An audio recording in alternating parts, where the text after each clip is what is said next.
So, ladies and gentlemen, a hearty welcome to the Azim Premji University Public Lecture Series. My name is Sujit Sinha. I am a faculty at the university. Azim Premji University has a clear social purpose, which is working towards a just, equitable, sustainable, and human society.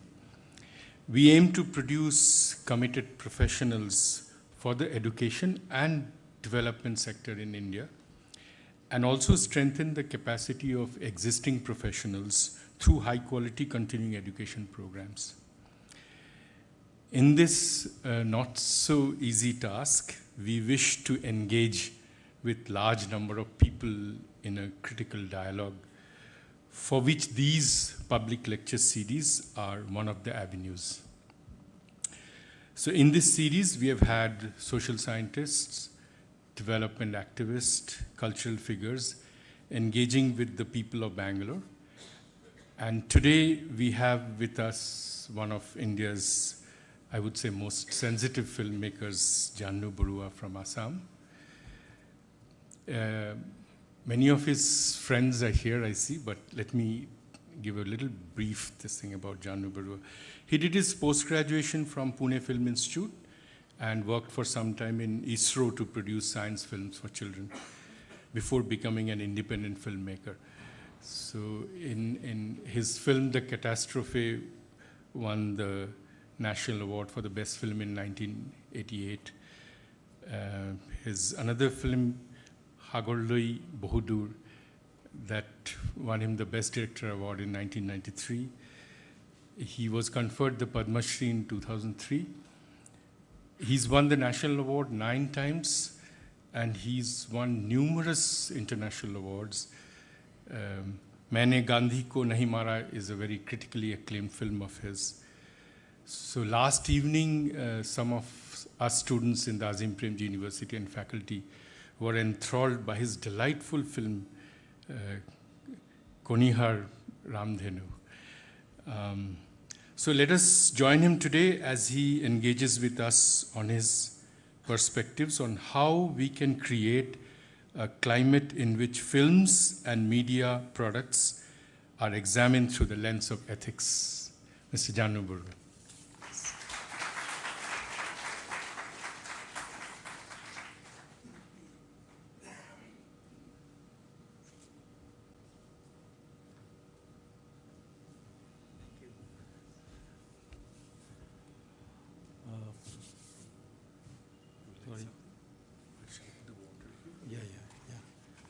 It's supposed to be.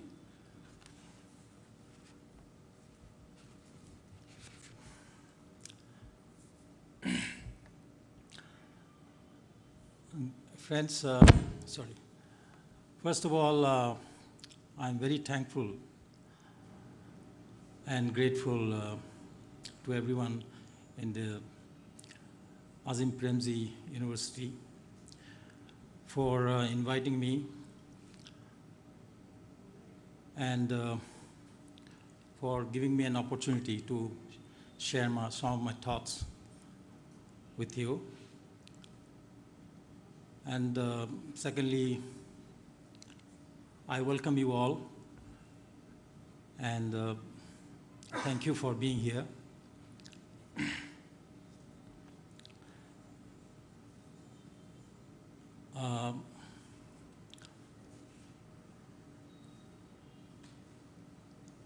And I'm doubly happy, actually, to see my friend, very good friend, my fellow filmmaker, pride of Karnataka, Girish Kasarwali. Thank you, Girish.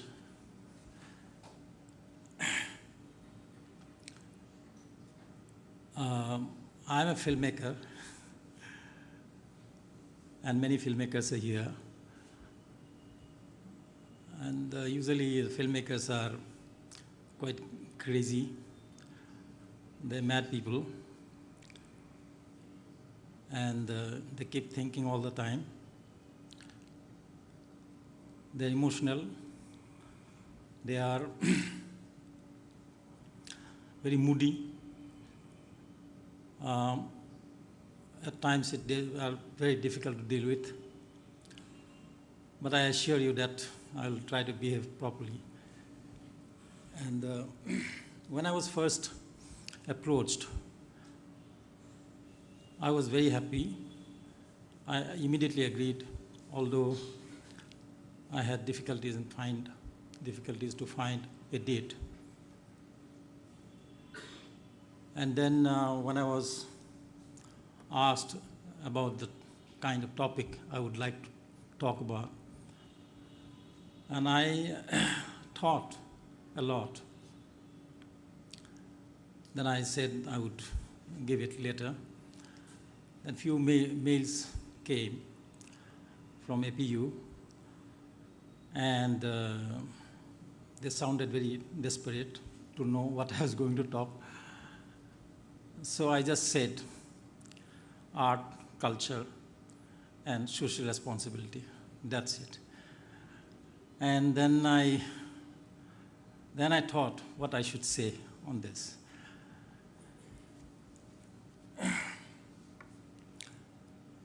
Normally, actually, when I'm made to speak in front of audience, I prefer to be extempore.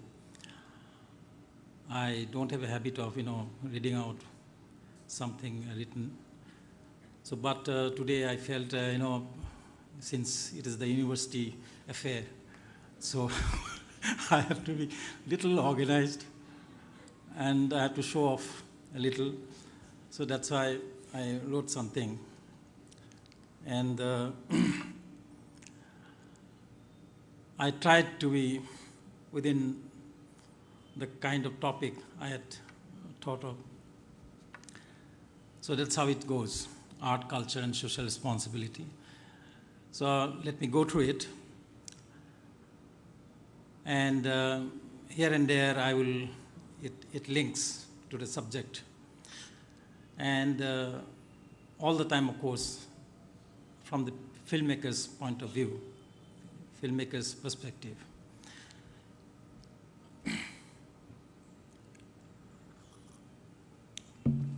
I am a filmmaker, a person from media.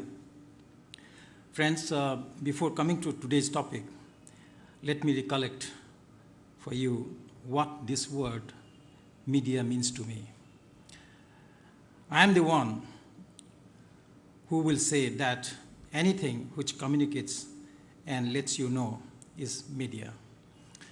The general notion of media is TV, radio, newspaper, and my own area of cinema. But for me, media covers many other things.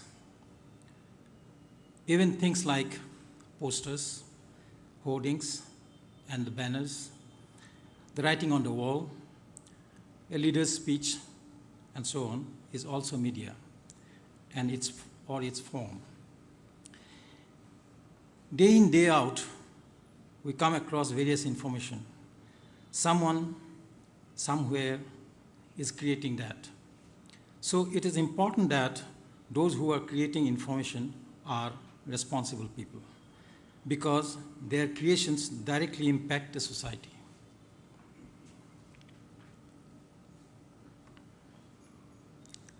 Thanks.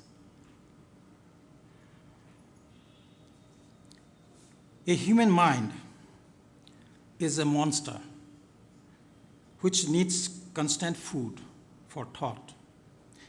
So healthier the food, nobler the monster.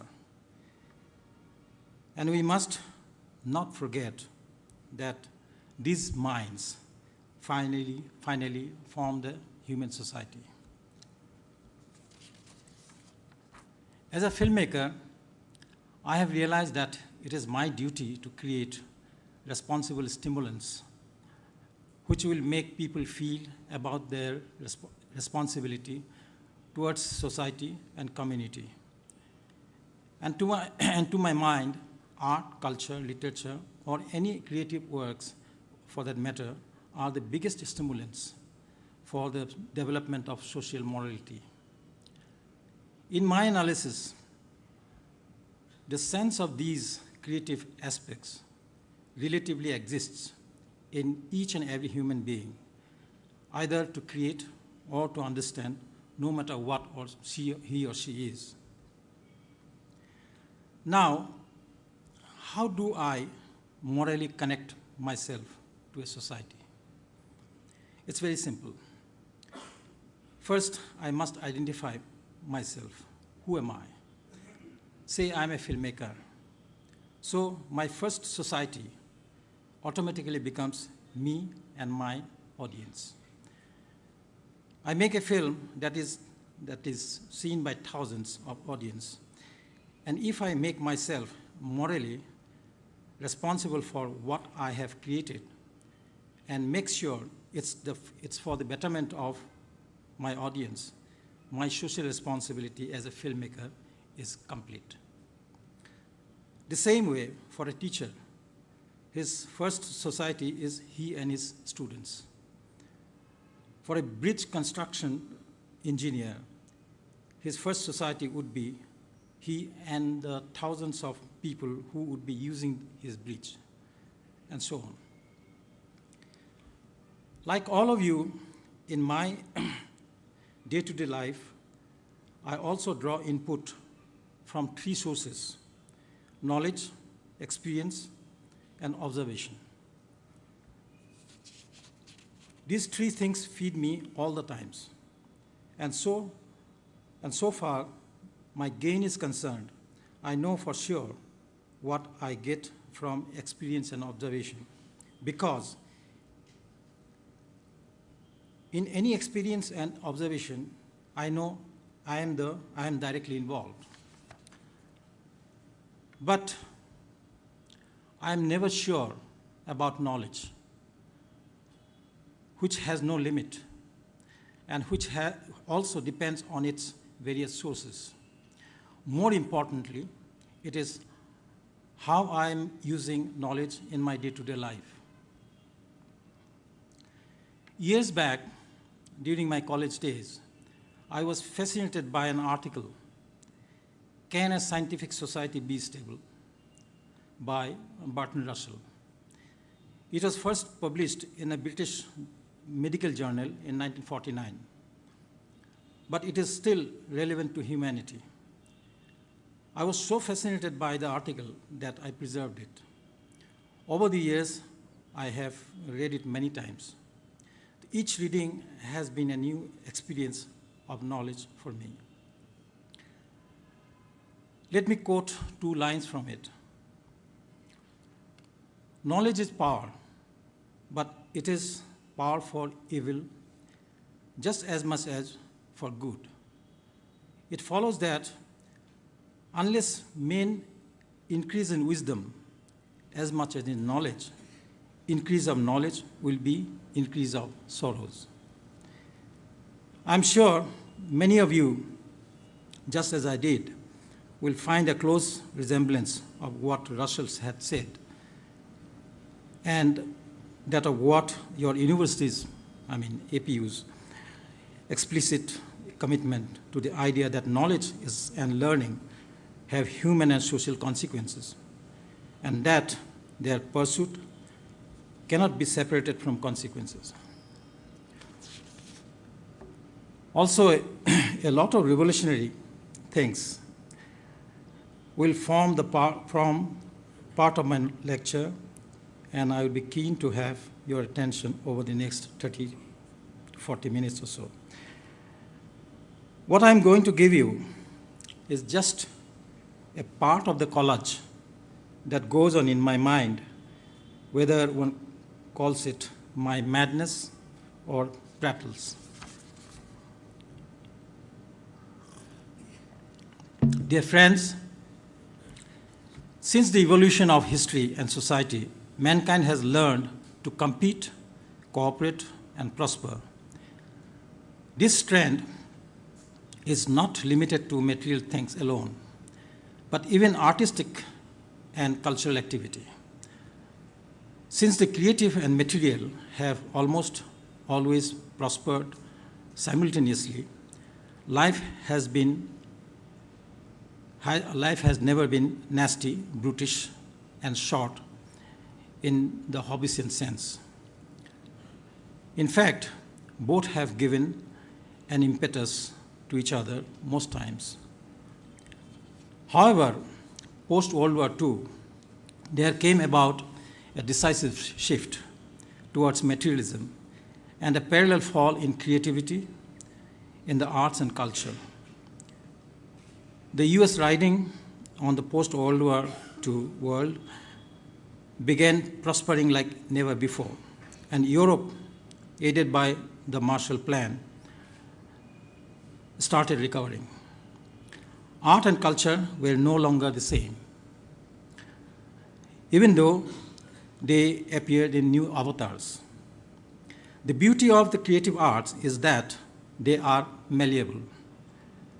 The world saw the emergence of counterculture and a generation challenging the existing convention in politics, economics, art, and culture. You name it. Since then, it is my belief that materialism has taken over art and culture. Friends, art, culture, literature, or any creative aspects for that matter are instruments of morality evolution. They stimulate human brain and the creative senses of people, and therefore lay the basic foundation of human society. Please allow me to take you back to the society of Assam in the 16th century, when one of the greatest of Assamese, Mahapurush Srimanta Shankardev, a contemporary of Guru Nanak, Chaitanya Mahaprabhu, Ramananda, Kabir, and other saints of that era, was realizing that art and culture can lay the foundation of character and harmony in society. More than religion, he was deeply convinced that the creative arts deserve a pedestal higher than anything else. For him, creative expressions like art, culture, literature, painting, theater, dance, and other performing arts were an expedient means for social reforms. In that sense, I must state that he was ahead of his contemporaries. Till today, Assam has continued to reap the rewards of a syncretic society where women get respect and equality, unlike somewhere else in the country.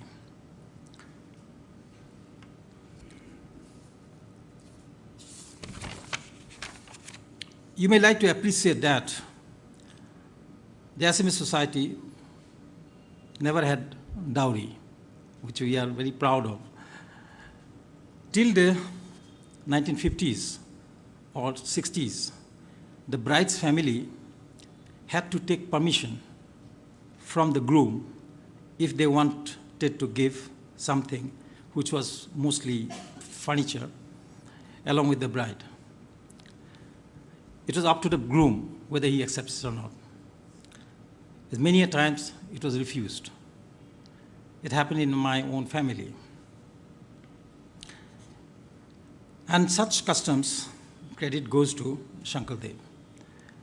Unfortunately, such a beautiful custom has been slowly being forgotten. The groom and his family now, today, seem to look happy if the bride brings something with her. But even then, till today, it has not been converted into demand. What would be most unfortunate is the day it gets converted into demand. That will mark the end of Shankardev's Assamese society, which has existed for the last 500 years. It's a coincidence, I think, though I wish it was not, that some of the greatest of works in the West were created at around the same time when Shankardev was weaving his talent in Assam. To me, what Shankardev did for the Assamese society could be considered as one of the finest examples of social responsibility successfully achieved through art, culture, and other creative stimulants. Allow me to still stay with Assam because I am still a student of Assam history.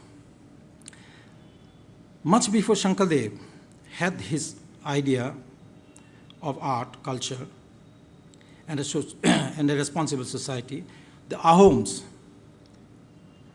who had marched all the way across Patkai to rule and settle in Assam, had developed the golden four-door principle of self-governance, which formed the cornerstone of democracy in the Ahom kingdom that ruled Assam for 600 years till the British arrived. This four-door principle, I must tell you, is as relevant in our daily conduct as it was then. Let me recollect it for your benefit. What is the four-door principle? When Ahoms came to Assam, it was first in 1229, and they came in hundreds. And leader of that group was Sukafa, who was supposed now is considered to be the first king of Assam. And as they were in hundreds, and they had a formidable task to settle and to construct a country. And there's so many groups, so many communities that time, and fighting with each other. To control them, to make them understand, to form one country, it was a huge task. But somewhere he could start. And that he started thinking how to make all these people, his subjects, responsible citizens. What he did, he brought in a policy which is very much political, but for common people, it is not political at all. It is more of emotional. So what he did very tactfully, he said to the public, to the people, he says, you are free to do anything. You are free. You can do anything what you want, anything. Whatever makes you joyful, you do it. And my only request is that whatever you want to do, before you do it, you ask 4 questions to yourself. And answers of those 4 questions will lead you to make you decide whether you want to do that or not, what you want to do. And the first question is that whatever you want to do, ask yourself, is it harmful for my country? If the answer, your answer says, yes, don't do it. If it is no, it's not harmful for my country, then you go to the next one, second question. Is it harmful for my environment, for the environment? Environment includes a whole lot of other things, institutions, the Bangalore, for the Bangalore people, and that APU for the APU students, like that. And the whole of nature, everything comes in. So is it harmful for my environment? If it is yes, don't do it. If it is no, go to the third question. Third question is it harmful for my people? People means everyone, the relatives, friends, everyone, your family, everyone. If it is harmful, don't do it. If it is not harmful, then last question. Last question is that is it harmful for myself? And if it is yes, don't do it. If it is no, finally you do it. And that's how you have full freedom to do it. So that's how he said. And that's how it was possible to start some kind of, say, belief. And that that was the beginning of the 600 years era of Ahom kingdom. So, to me, this is also one of the finest examples of artistic leadership to create responsible citizens. And that is also a social responsibility. In contrast, if leaders appear as messiahs to people to solve any of their problems, it not only weakens them, but also kills their individual spirit to tackle their problem.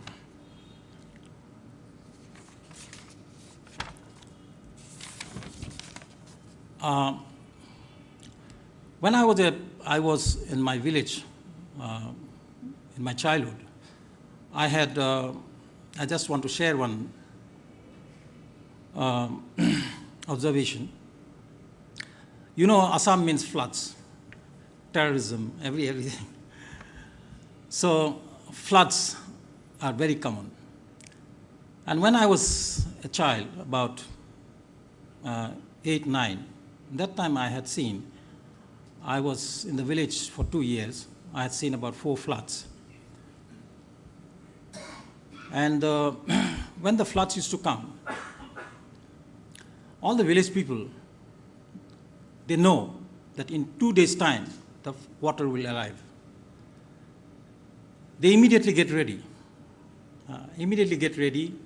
They do, some kind of platform they make and construct, everything that they prepare themselves. And then how all the food, all the essentials, they collect and they prepare themselves and then wait for the water to come.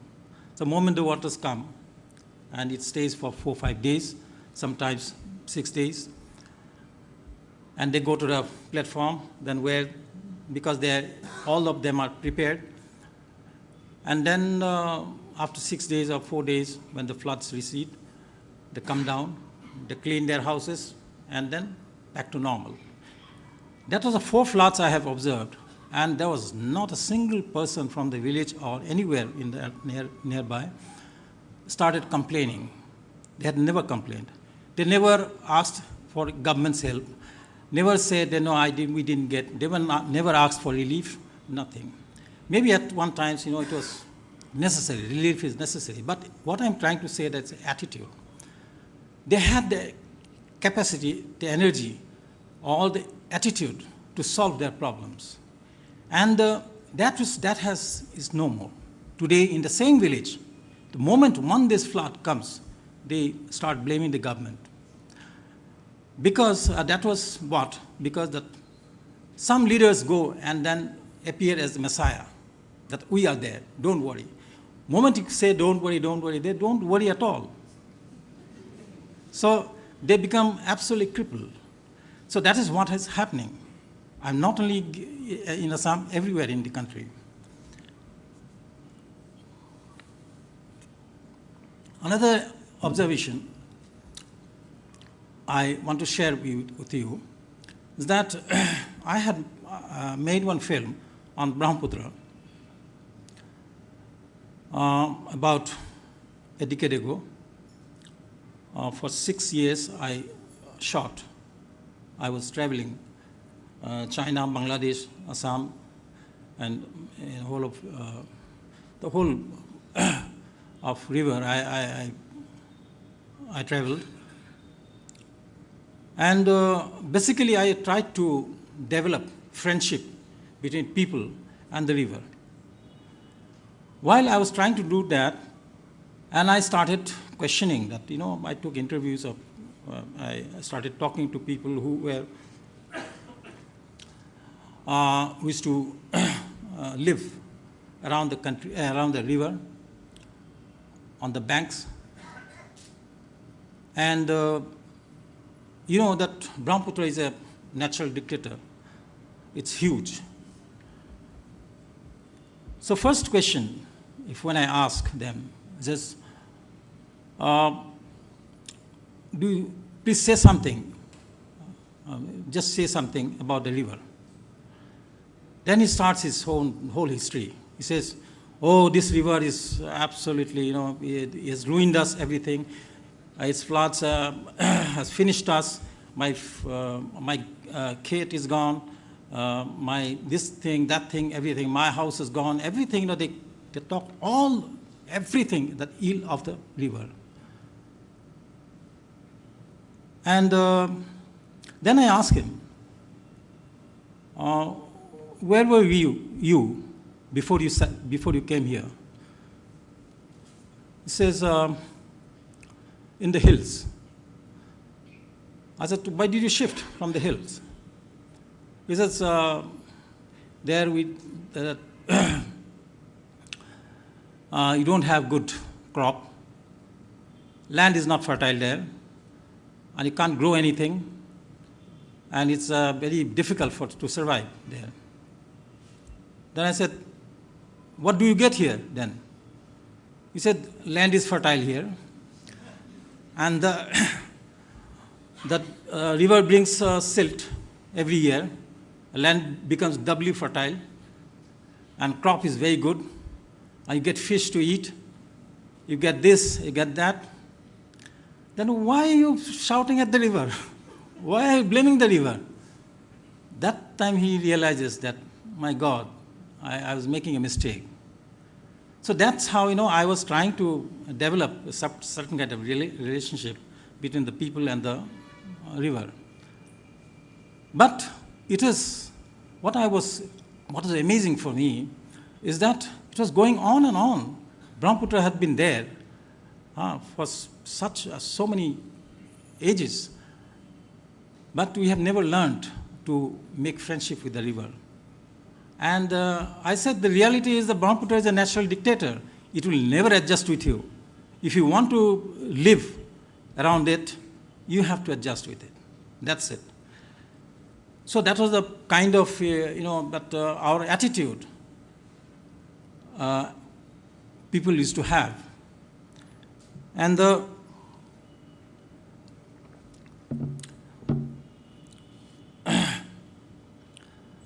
history has a funny way of providing examples. I'm coming to a different topic, from where we can learn a lot. For example, the question of barter.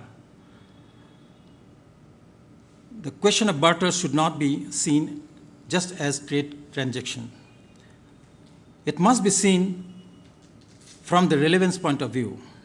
The measure of exchange was based on need and not greed. You could get as much rice against wheat as you wanted, and vice versa. There was complete trust, and hence seldom did people go through problem-solving mechanism. Now, the case is reverse. The number of pages to establish a claim and agreement are getting thicker and thicker day by day. Why? I sense the existence of trust deficit. And exploiting them to their advantage. The difference, as I see, is in our upbringing and the foundation of society.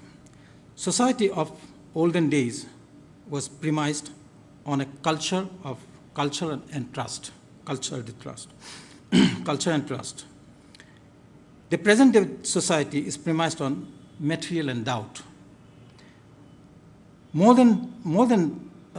often than not, people were of formidable character then. But we know that deep down, that this is not the case now. Democracy actually means self-governance and not an enforced one. The best way to achieve it will be a society premised on art and culture. I just want to cite one, on observation. Everyone has,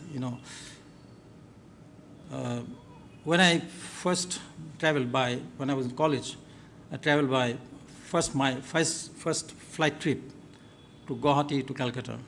So, today, a flight trip I have, there's a big difference. Difference is mostly on security.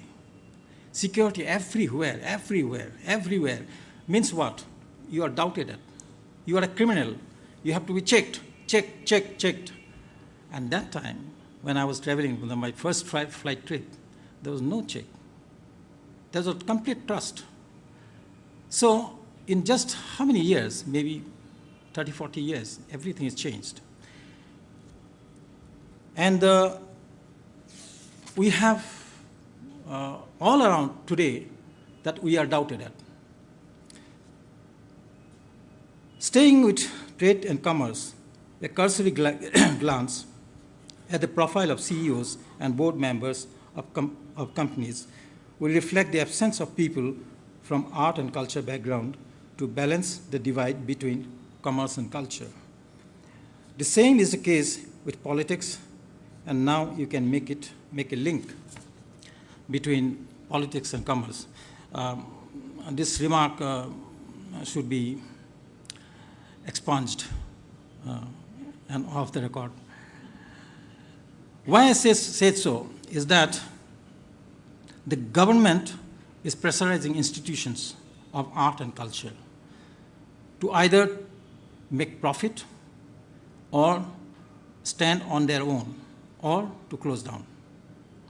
Sahitya Academy, Sangeet Natak Academy, Lalit Kala Academy, National Film Development Corporation, or for that matter, my old alma mater, the Film and Television Institute of India, are increasingly under pressure to what is called deliver.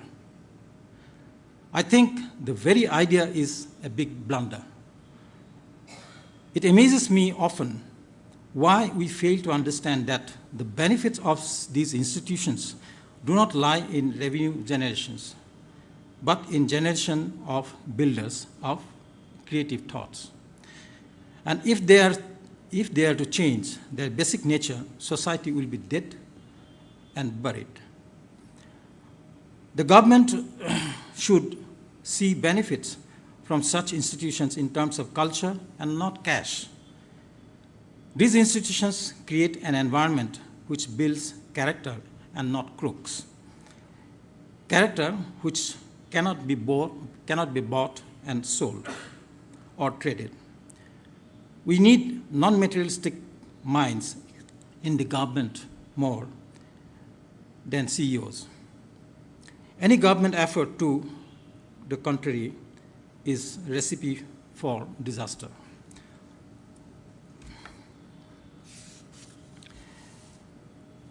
When we ask creative persons to change their thought process, you are, in one sense, making society take a different track.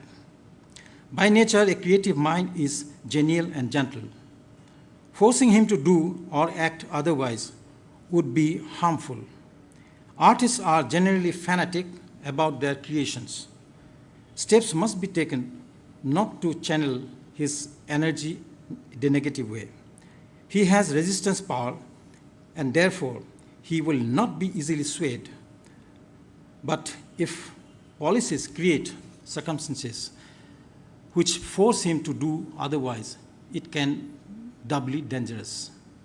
So if liberalization, or for that matter, globalization and government reform measures is not balanced with character, we cannot have balance between trade and commerce and art and culture.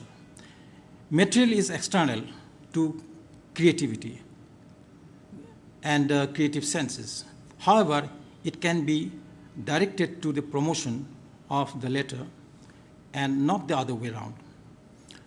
Materialism, to put simply, means take, take, take, take, while creativity means to give, give, give.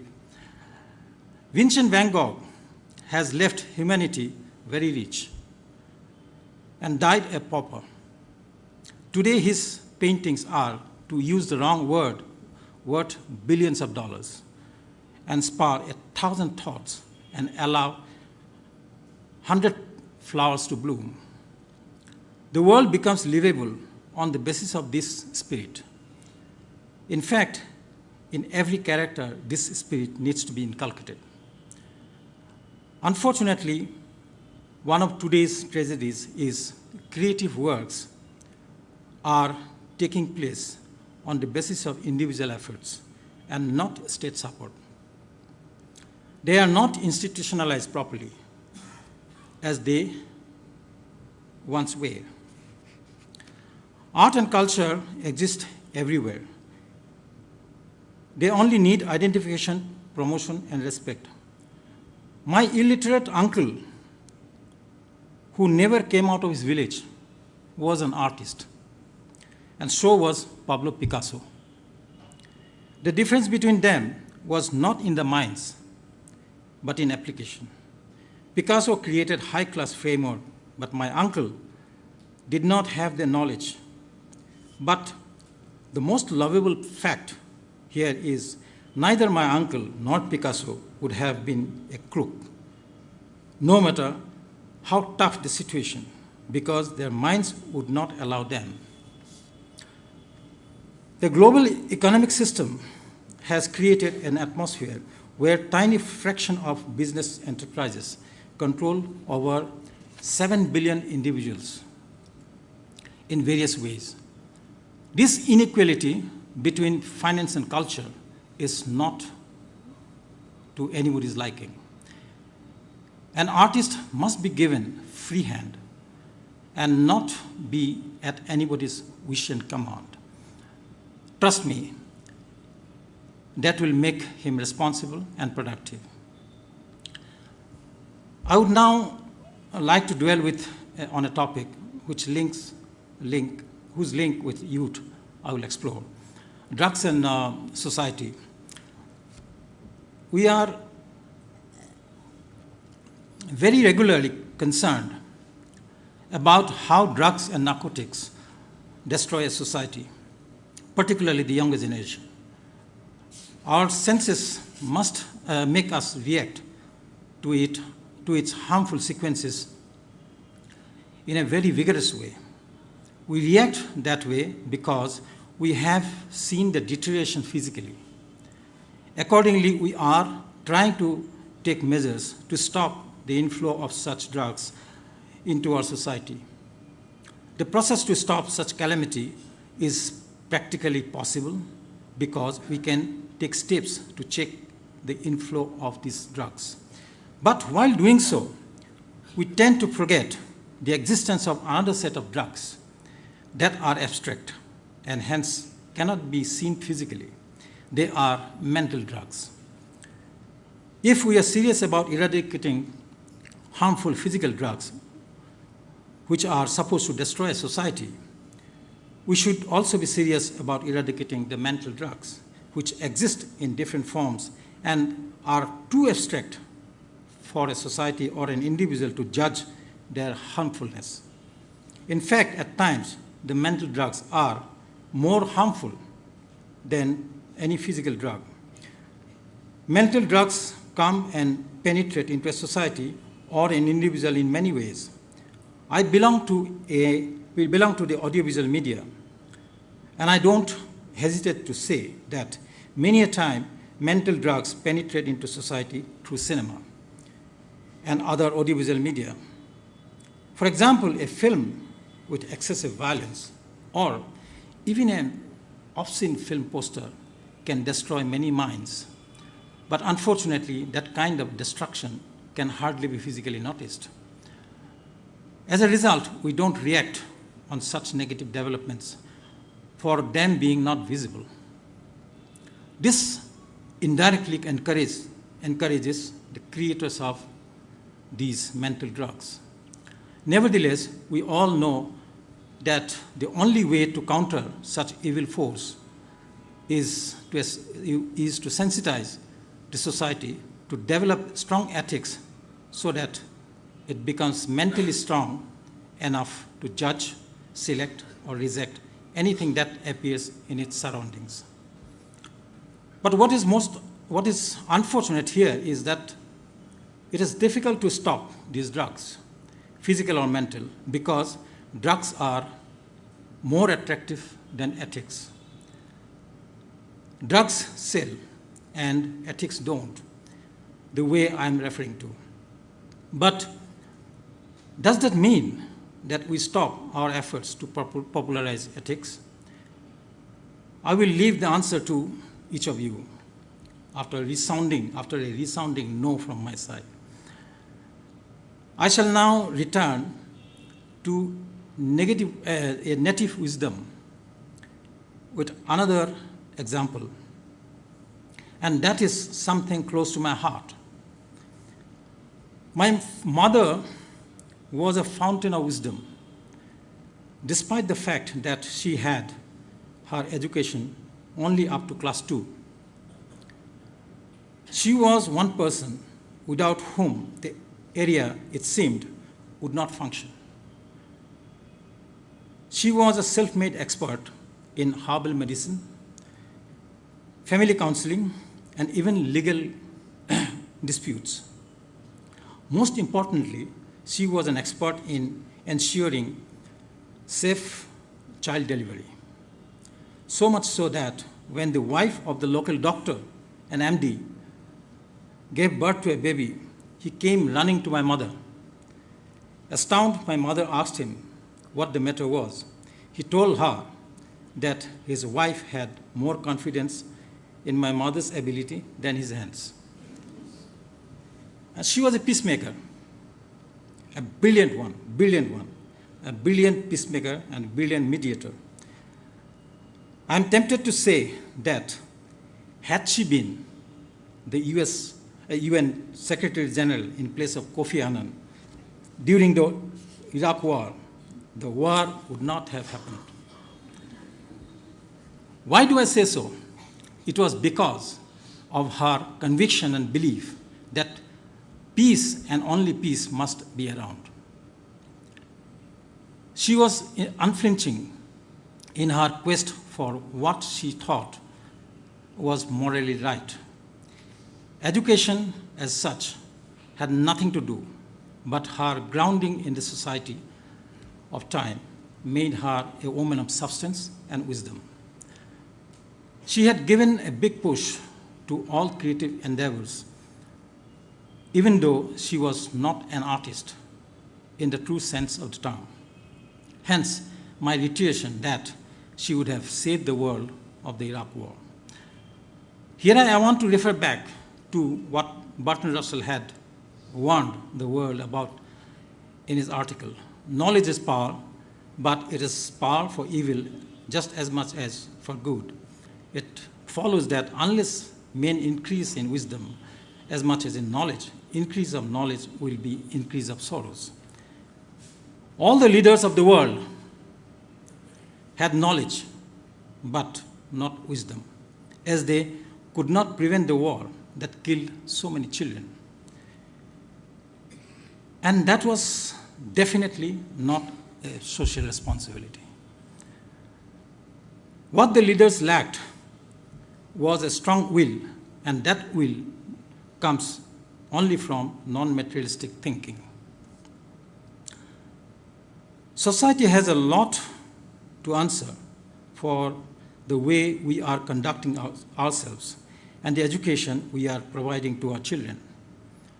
We are creating a generation which finds itself easily smiling at shopping malls, but who are not at home when they are home.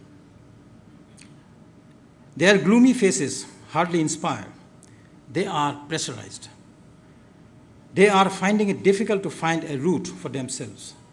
This imbalance would get bigger in coming years, and its impact in society would be disastrous. For example, over the last few years, we have created call centers for our children to be happy about getting employed. But we have hardly realized how they are losing their health, being awake the whole night, their identity and self-respect by pretending to be an American when they are not, and more importantly, having an imbalance in their biological clock. Earning a living is not the be-all and end-all of any individual. Significantly, the government is least bothered to what is happening to these hundreds of thousands of call center workers who could be hardly at the beginning of their careers. I'm worried about this exactly, more so as I see your bright faces and the gloom that has enveloped many a bright minds, of which I know a few. Lastly, my representation to you all today in my lecture, Art, Culture, and Social Responsibility, is that it's the high time we sensitize ourselves about the strength of all non-materialistic creative aspects and create a firmly rooted society that would help us remain within the perimeter of humanity in a world of unstoppable materialism. Thank you. It's open for discussion if you have any questions.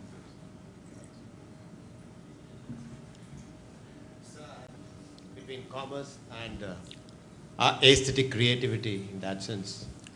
Because at the end of the day, a producer likes to get, like you said, cash back. But as a creative person, you are looking at social engagement and citizen engagement through your cinema. So how do you? Yes, there is a possibility. What I would say that, so far cinema is concerned, acceptability of cinema, good cinema by public. Now, that aspect is suffering because the whole country is suffering from a disease of sense of appreciation, sense of taste, and people in general, they are not, they are not concerned about that. Of course, it's a huge task. I just want to give you an example. We have national awards, okay. We select one film to be best film. Girish's film has become quite a few times best film of the country. And is there an urge in the country to see that film? Is there an urge? Forget about having an urge like that. If it's a Malayalam film, a Gujarati will not see it. If it's an Assamese film, a Maharashtrian will not see it because there's no feeling that way. And there is no habit of having that urge to chase the best. And that is a disease in our country. And we are all suffering from that. It's not only in cinema. So, somewhere, something is going wrong. And it's our responsibility to bring out all those causes and try to see how it can be solved. That is the first step we must do. And maybe in our time, in my time, I'll never be able to see that. Maybe in, say, next 20 years or so, it might come. It will come. But if some effort is already started. I'll give you an example. Say, yesterday also I was telling that a film called A Beautiful Mind, Hollywood film. It started first with the producer reading the novel. And he got so excited by it. And he got in touch with directors and selected a director. Then they started working on it. They worked on the script. And all the top actors, they started fighting for the role. And that is the kind of scenario it has happened. What I mean to say, compared to that, is it possible in our country to generate any kind of interest for that kind of novel? No. That is and we are all, the whole country is suffering from that kind of disease. We have taken cinema as business only. And the main thing is that we are, of course, the cinema is a very expensive medium, and it has to stand on its market, and it all depends how the marketing takes place. A film is a product, and our problem is now the marketing people, they look for a marketable product, a sellable product.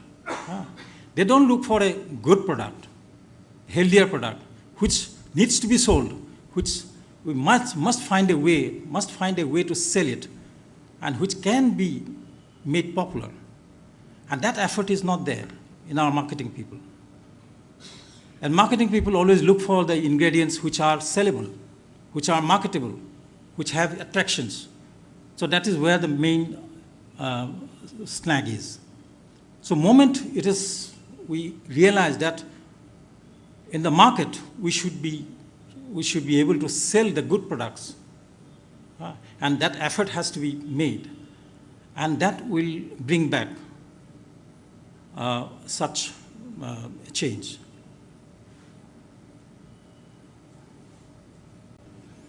I'm glad that his question dovetails with what I would like to ask you.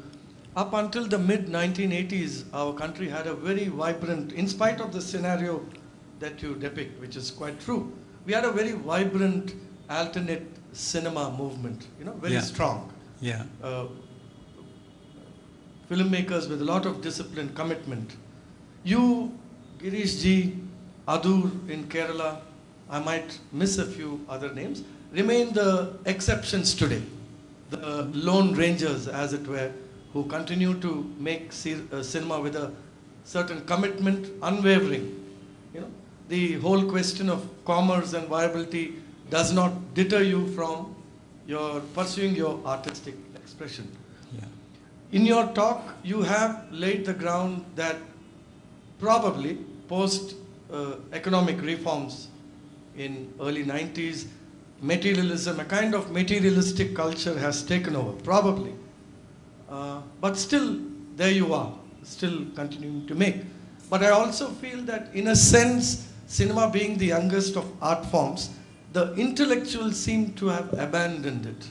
Those who were once strong representatives of this movement seem to have abandoned this art form. How would you respond to that? An entire movement seems to have just, sort of dying down. Yeah, petered out. Yes. First of all, that why we have been still making the kind of films we want to make. First, in the beginning itself, I said we are mad people.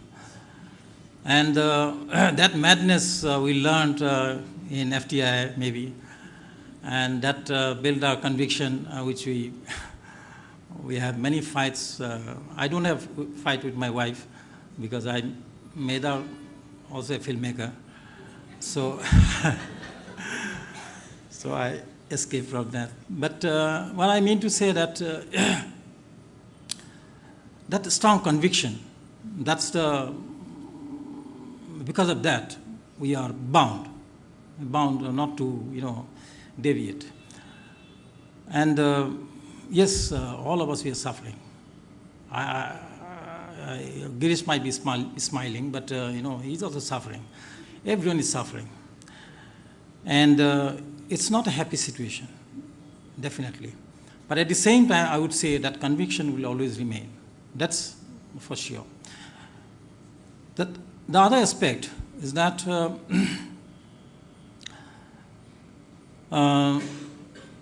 it is the intention of the filmmaker. We have thousands of filmmakers in our country. How cinema, that medium, comes to him, how he accepts it. If he accepts the cinema as a business tool, automatically that his films are designed to satisfy the kind of audience he has around him. So accordingly, he's making films. And the moment he has some kind of madness like ours, his films will be different. But here, more than a filmmaker, I would say there is outside cinema, people who we depend on, and that environment is responsible. I won't say that only responsible, but that relationship between cinema, true cinema, I'm saying, and the audience at large is not happening. And this is, it's happening in India.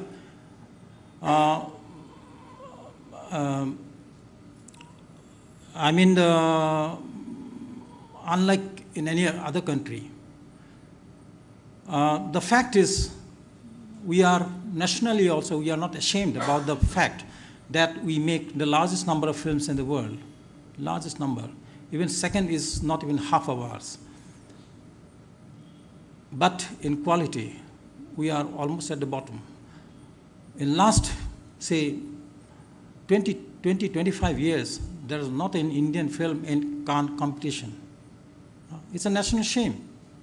And nobody is bothered about it. Even the government is not bothered about it.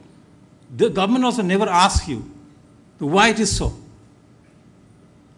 So we have no urge to develop. We have no urge to do better.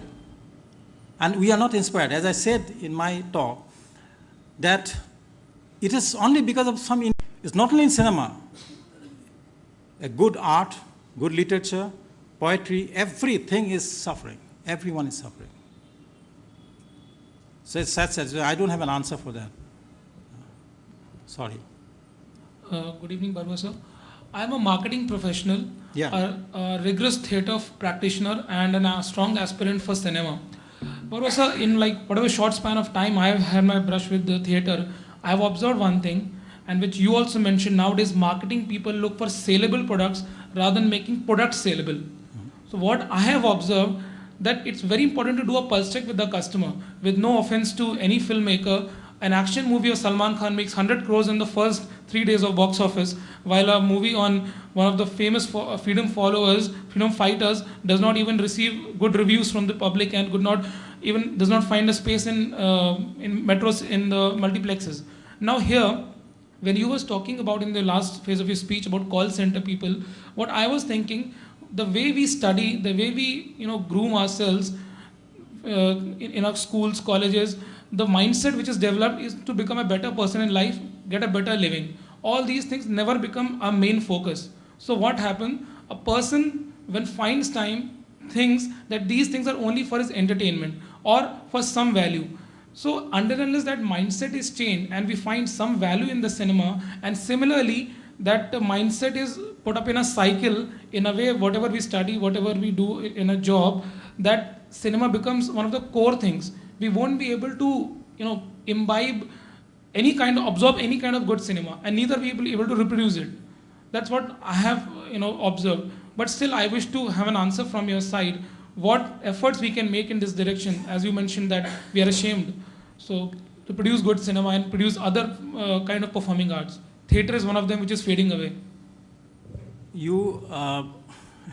Answer is very simple. You take up Girish's film and have a strategy, make it work, and things will change. What I mean to say that, marketing is also an art, isn't it? It's an art. What is impossible, you make it possible. As one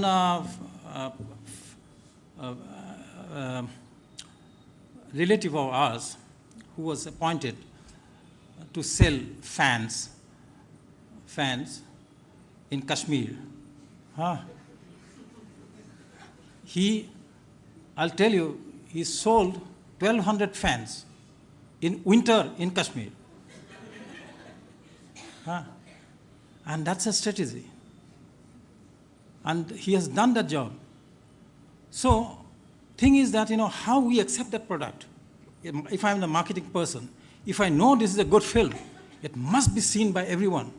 I must make my strategy. And I'm sure a film like Lagan, if Amir Khan couldn't have done that strategy, general marketing people would have ruined that film. That is what I'm trying to say. That is for each and every film, each and every product. Even if it's a good product, when I'm accepting that it is a very healthy product, I must be able to sell it. That should be the marketing spirit. It's not that you look for whether a film has Salman Khan or not, whether it's Amir Khan or not. It should not be the question. Question whether the film is good or not. If it is good, I will be able to do it. That is the marketing. If you do that, I'll give you my film.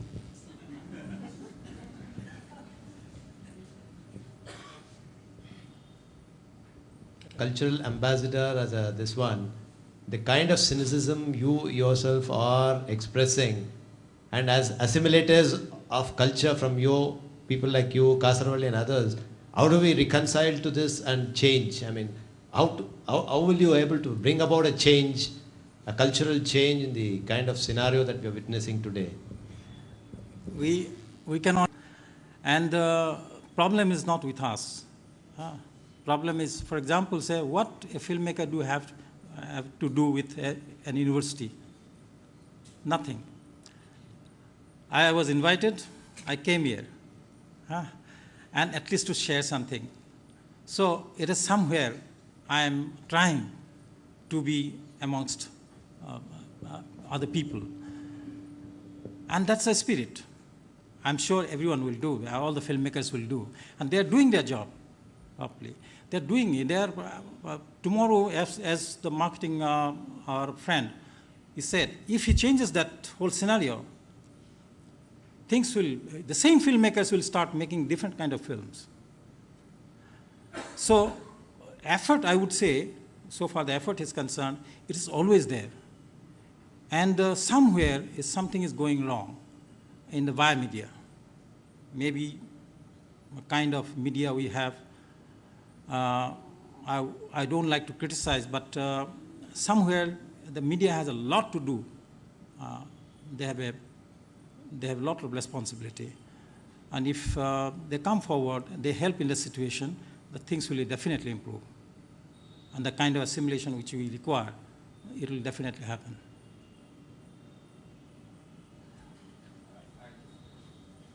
Just wanted to divert the last few questions which were coming, or the debate is going, as if the films like Jahnu Barua's or Girish Kasarwalli's don't make money at all, and Salman Khan or some Kapoor will make money, which is again an absolute misnomer. 90% of Hindi films bomb, don't even recover the money. And Jahnu Barua lost only one film, few lakhs of rupees of all his 14 films. So the facts, NFDC, everybody criticizes, 90% of NFDC films have recovered the money. Now this great perception that this commercial cinema is making money, that itself is wrong. So there is something really wrong, and how is that money is coming into, whether it is Khan's or Kapoor's or whoever, I don't want to take it, and why people are investing in that, and why not in good cinema? First of all, let alone marketing. So the general perception about this commercial, so-called commercial, cinema is commercial, is itself a misnomer.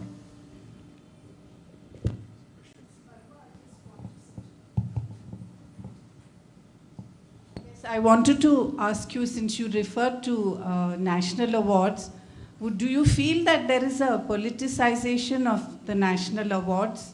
given that The Dirty Picture got a national award last year. I'd like you to comment on that, and also about this feeling of censorship. You didn't say too much about that. You spoke about self-discipline and, you know, posters which are obscene. But what would your comments be on censorship on the media, especially with regard to cinema? Thank you. First of all, that National Award. National Award actually is as everyone knows, it's the jury gives the verdict. It all depends on the jury, who are the jury members. And there have been many controversies, no doubt about it. But basically, I would say, as a neutral person, I would say that we need to believe in a system, democratic system, and which has been happening. And there may be some kind of vested interest here and there, and that spoils a lot of things, many ways. But those people who have those vested interests, they also see to it that nobody can find flaws. So tactfully they do it. If there is something wrong in that system, so definitely we should correct it. And I won't like to take any name of the film, any name of any film, why that film got a national award. Again, I would say that it all depends on the jury members. If there are wrong jury members have come in, the decisions will be wrong, definitely. The other aspect is that on censorship, as a filmmaker, I always feel that censorship starts with the filmmaker himself first. And there are some filmmakers whose intention is has a social responsibility, automatically censors his film while making itself. All my films got U certificate. There's no question about it. There's nothing that way here and there. It's not that I'm against sex or violence or something. And the question whether there should be censorship or not, I always would prefer that there should not be any censorship. But at the same time, I would say, looking at the whole scenario of our country, say I come from a village where not a single gali is uttered. People there might have a lot of anger and a lot of angst, a lot of say anguish, but so far the use of language is concerned, they are very clean. They never utter a gali. Now, if they are shown a film which is full of galis, definitely I would not like that film to be shown to them. That's my responsibility. So that way, I would say that country needs to see overall, has a responsibility, overall in the country, that at least the film should be within that kind of parameter, and at the same time, classification of films needs to be made accordingly. That process should be there when you look at our own country. Plus, we are a democratic country. And the way I as a filmmaker, I said there should not be any censors. And some leader can say, I'm a social leader, there has to be censorship. So it's a democratic area. Somewhere that limit, some kind of understanding has to develop. So I think existing censorship, that process is, I think more or less is very correct.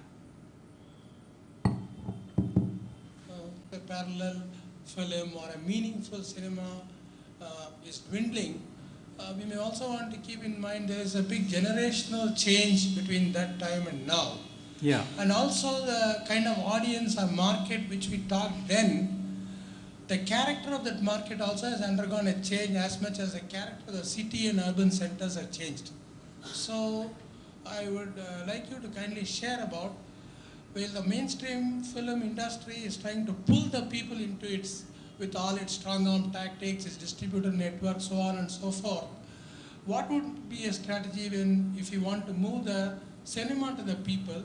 And based on your experience in all your films, what has been your experience in the non-metropolitan cities or a B-tier or C-tier cities, or in a localized population, whether there is a better response compared to the unaggregated urban or metropolitan market on a positive side?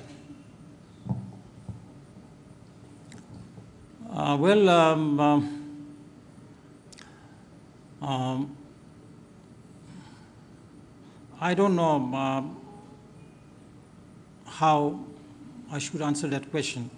That, see, as it's already been conveyed that there is something is definitely drastically wrong in our whole distribution system. And a star can make a film sell. And accordingly, that market is happening. But as Mr. Rao had said, even a commercial film, big commercial film, flops. And many, more than 90% commercial films flop. Now recently, one Salman Khan film was released, and I believe that in a week's time at some 100 crore or something, it has crossed 100 crore or something. Fine. And it is Salman Khan which attracted the audience. It is not cinema. Cinema has not attracted it. It's a Salman Khan. It's maybe bare body or whatever it is. He has attracted. And the filmmakers are using that tool to make that film popular, become popular. And this is a sad state of affair. And not only that, we have brought in something called say, item song. Item song. Item song has nothing to do with the story. Nothing to do with the story. And it is brought because you have to attract the audience. And because of item song, some section of people come. And cinema is brought down to that level. And the whole nation should be ashamed about that. It is not cinema. If that attitude is that, it doesn't remain cinema. It is we are trying to sell drugs. It's a visual drug. It's a drug. And as I said already, drug sells, and ethics don't. I'm not saying that each and every film should be ethical, but some humorous, some all kinds of stories. There's such strong stories, such beautiful stories this country has, and nobody comes to see so-called commercial films to see the story. They don't chase a story. They don't chase a good film. At one time there was, but today it is not the same scenario. So overall, cinema is concept of cinema is being disrespected, and it is not existing at the moment so far in true sense. And and I don't know. I don't, as I said, somewhere we have no answer for that.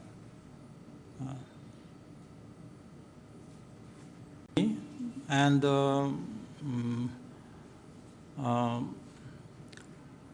every time I came to Bangalore, it's a different kind of feeling. This time is a traffic. It's kind of traffic, and that Every time, we ask the driver how much time it will take. He says, 1 hour, 15 minutes, 1 hour, 40 minutes, like that. At one time, it was 15 minutes, 20 minutes, he used to say. That this time, that's the only change I found. People are same, very lovable. And most importantly, I met my friend, and it is very nice. And thank you very much and for spending a time with me. Thank you. On behalf of the university, I would like to thank Mr. Jahnu Barua and all you people for coming and making it such a lively evening. Thank you very much. Yeah.